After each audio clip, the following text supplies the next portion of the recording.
വലിയ കലാകാരനാണ്. 40 വർഷമായിട്ട് ഞാൻ ഇൻഡസ്ട്രിയിലുണ്ടെന്ന് പറയും. വലിയ മമ്മൂട്ടി, മോഹൻലാൽ, സുരേഷ് ഗോപി, ജയറാം ഇവരെല്ലാം ഉണ്ട് ഇവിടെ. ഭയങ്കര വലിയ ആൾക്കാരാണ്. അവർ കലയെ ഉദ്ധരിക്കാനും കലയ്ക്ക് വേണ്ടിയാണ് ചെയ്തത്, സിനിമയ്ക്ക് വേണ്ടി ഞങ്ങൾ കഷ്ടപ്പെട്ടെന്നൊക്കെ പറയും. എന്നിട്ട് ഈ കഷ്ടപ്പെട്ടിട്ട് അവസാനം ഇവർ ഒരാളെ കൊണ്ടുവരിക, അവരുടെ ഭാഗത്തുനിന്ന് ഒരാളെ ഇൻട്രൊഡ്യൂസ് ചെയ്യുക. അവർ ഇത്രയും നാളും ഇവിടെ സിനിമയിൽ നിന്നിട്ട് ഇത്രയും പ്രവർത്തന പരിചയം ഉണ്ടായിട്ട് അവൻ്റെ മോനെയാണ് കൊണ്ടുവരുന്നത്. അത്രയ്ക്ക് ഉളുപ്പില്ലാത്ത ഒരു മനുഷ്യൻ ഇനി ഇത് പറയരുത്. അവനിത് ചെയ്തിട്ടുണ്ട്, അവനിനി ഒരു യോഗ്യതയില്ലെന്ന് പറയാം. കാരണം ഇത്രയും വർഷം ഇവന്മാർ കളിച്ചിട്ട് ഇവന്മാർ ആരെയും വളർത്തിയായിട്ട് ഞാൻ കണ്ടില്ല. കൊണ്ടുവന്ന് ഇങ്ങനെ കയറ്റി വിടുന്നതും, മോനെ ഇവൻ നല്ല നടനാണ്, ഇവന് അങ്ങനെ ആക്കണം, അവന് ഫാൻസ് അസോസിയേഷൻ തുടങ്ങണം എന്ന് പറയുന്ന സാധനം ഉണ്ടല്ലോ, അതൊരു തെണ്ടിത്തരമാണ്. ഏറ്റവും നല്ല വൃത്തിക്കാ തെണ്ടിത്തരം അവതരിപ്പിച്ചവരാണ് ഈ പറഞ്ഞ എല്ലാവരും. അതിനാരെയും പറയാൻ പറ്റത്തില്ല.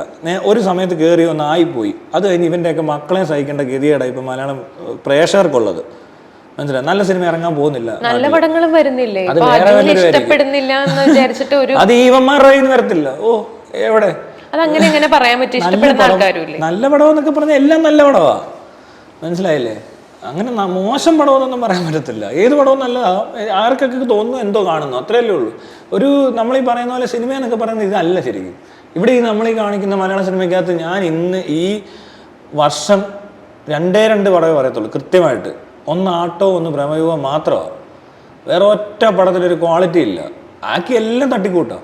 ഒരു കഥയൊക്കെ കാണിച്ചിട്ട് പാട്ടും പാടി ഒരു ചെറുക്കനെ അങ്ങോട്ട് ഈ പരിപാടി ഉള്ളെന്ന് ഇവരുടെ വിചാരം. സിനിമ എന്ന് പറഞ്ഞാൽ ഒരു മനുഷ്യൻ്റെ അവസ്ഥ എന്ന് പറയുന്നത് ഇവർക്ക് ആകെ അറിയാവുന്ന പ്രേമം, അല്ലെ എന്തോ ദുഃഖം, അല്ലെ വേറെ എന്തെങ്കിലുമൊക്കെ പൊട്ടത്തര, ഇവിടുത്തെ കുറച്ച് മണ്ടൻ ലൈഫ് സ്റ്റൈൽ കാണിക്കും.